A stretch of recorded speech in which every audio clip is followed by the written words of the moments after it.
functions question then. The function is defined for positive values of x, f x is ln x, and g is x squared plus 8. Find the exact positive value of x which satisfies the equation f of g of x equals 8. Well, we don't understand how these things work. F of g of x means f of g of x. Okay, that means if the input to f is the output from g, then it looks like that, which means if the input to f is x squared plus 8, then it becomes ln x squared plus 8 equals 8. Exact value. So that's the equation that they actually want us to solve. F of g of x equals 8. And we want the exact value. How do we solve equations that is the natural log of something equals 8? Something to say. E, we use E. We say that this is going to be x squared plus 8 is e to the 8. Because when we first did about natural logs and all that kind of stuff, we have the relationship that says that if y equals e to the x, then x equals ln y and interchangeable, so that if that equals ln of that, then y equals e to the x. You see how it is. The two things are equivalent. So x squared, oops, x squared is e to the 8 minus 8. And the question wanted the exact value. So x is plus or minus e to the 8 minus 8 when you square root it. But what else do we know about x? It's bigger than 0. We're told up here that the function f is defined by x bigger than 0. Let's think, are we alright with this though? Let's just kind of think about what values we actually want. I mean, it did say find the exact positive value, okay. Because actually, if you're thinking here, because we're doing g first, you could have a negative value in there, couldn't you? It would become positive by the time it's gone through x squared plus 8. But anyway, it did say the exact positive value of x. So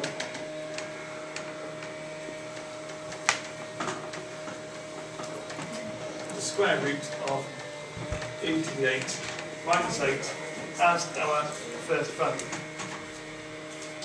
X is greater than 0 anyway, so you can have the minus 1 anyway. Yeah. Only for f of x though. G of x was defined for all values.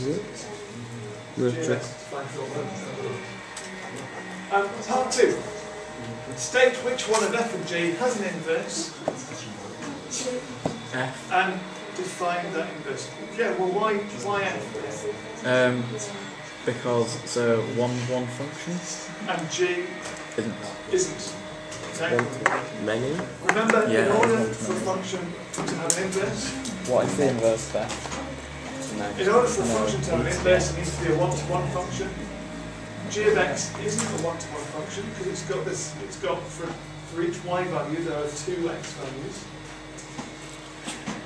So f is the only one. F has an inverse.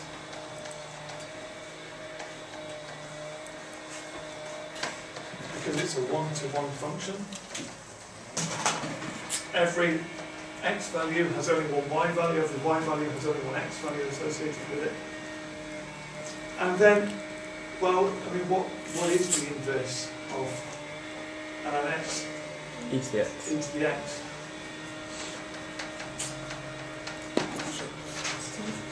And you can go through those steps that say you write it as being y equals ln x and rearrange it so x equals e to the y, and then switch them around. But we know it's done. We know that's the right answer. Okay. And define that inverse function. Now, I wonder, when we're asked to define it, whether we've done enough here. Because when you define a function, you actually have to say what the function is, but also say what its domain is. And so, what values of x are we allowed to put into this? No. I don't think it is. Could it be anything? Any values? Any values? Even if x is pi. It's for all real values of x, because whatever you put into Then what x, is e to the pi? you're going to get a positive value. The domain is the Give me a set of guess. things you Can allow I to tell you what e to the i pi is? No, you can tell what e to the the things pi that you get out of it. Actually, tell me what e to the I pi is. See what's on. No, it's not. Yeah. What's e to the pi? So what? 3 to... Part 3. Find the exact value of the gradient of the curve y equals g of x. So, 3 to 3. At the point with x coordinate e cubed. Right, one thing to change here, we now are talking about g of f of x instead of g of x. Really? I don't have an idea. And we want to find the gradient, so we need to define this first. Oh, square of minus 1. Okay. Equals to Alright, g of f of x. Does this look complex? G of f of x would be g of f of x. Alright, what do I want to do? Oh yeah. I've got comment. So we're now putting the output of f of x, which is ln x, into g, and g was x squared plus 8, so that's ln x when you square it, plus 8. Remember, ln x when you square it isn't the same as ln x squared, and we're careful about that. Okay, so this is the function that we're after the gradient of, and the gradient of that would be dy by dx. Well, this is testing on the chain rule, isn't it? But you are confident, core 4 ready maths warriors or something, and so differentiating this is not that big a deal anymore. This is ln x all to the power of 2. So it's the big bear, little bear thing. It's the big bear is something squared, and when you differentiate something squared, you get 2 times the something to the 1. So we get 2 times the something to the power of 1. Times by little bear, the derivative of the inside thing. 1 over x. 1 over x. And of course, if you differentiate 8, you get 0. So it's that. I had one of my kind of quite proud moments earlier this week when we were talking about what stuff we were going to do with the A2 kids this next few weeks. And we were talking about how we were going to do the chain rule. And we were talking about ways of teaching the chain rule. And Steve said, "This is all your big bear, little bear stuff, isn't it?" And I felt quite proud that he actually acknowledged, rather than just saying this is your big bear, little bear nonsense. Gave it the kind of status of being a proper idea that means something. Anyway, we've done That's nice of Steve. Doesn't normally do that. 2 over x times ln x seems like a nice way of writing it. Now the question wanted us to find the value of dy by dx when x is e cubed. So we've got dy by dx is 2 over e cubed, sorry.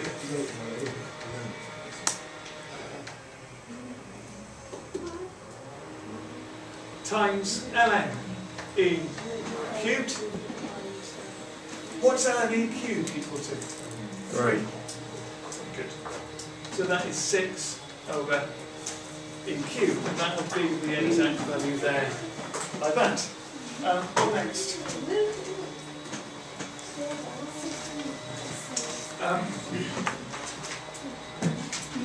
Finally, use Simpson's rule. With 4 strips. Sorry? Can we just copy that last one? Oh yeah, sorry. Finally, use Simpson's rule with 4 strips to find an approximate value of f of g of x between -1 plus 4. Figures. How do we work out f of g of x? It's annoying, isn't it, how they keep kind of bouncing between the two, because that was the first one we worked out, not the one we just worked out. They are. Are they managing? It's not hard enough. Not great. So we're back up to the part 1 bit, and we're doing the integral from -44. Can I go on, India? Yeah. Oh, great. F of g of x was, where was it? ln x squared plus 8.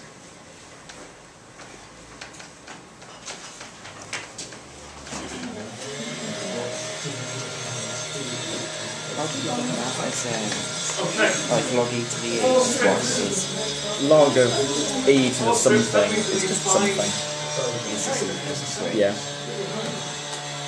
not time out window all day. Values. First and last of -4, so we must be -4, -2, 0, 2, 4.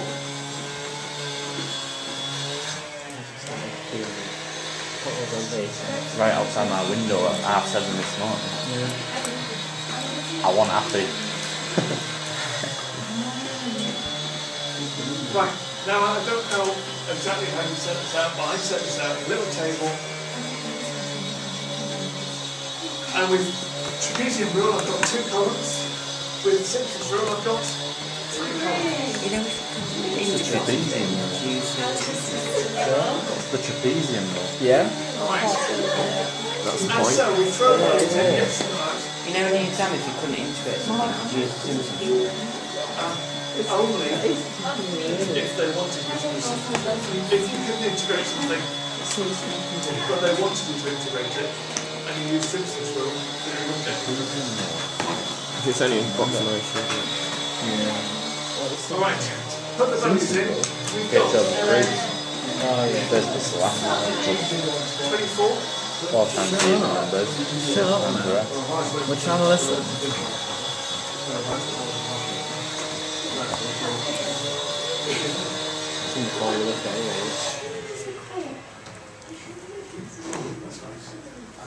We've got that. That's our values. And then the Simpsons rule is in your formula booklet. I can't remember it. And Trapezium rule. No, the trapezium rule. it's on. Oh, I just had to do that for C2. What is it? Can't remember. Easier. It's like H over 3. What's this? Oh, Yeah, is that that's that? it.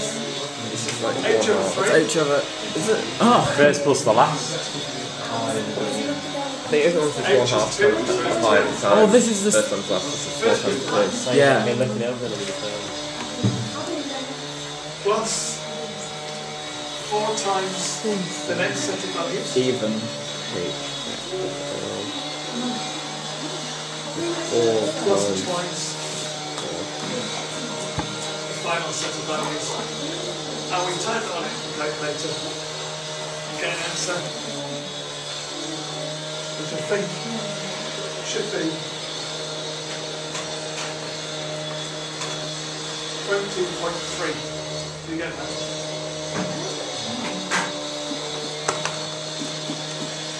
Dave, you know in the exam, Yes. will we get anything on the trapezium rule? No, you shouldn't do. What is the trapezium rule? It's a simple version. I only do 2 columns where it's a half H.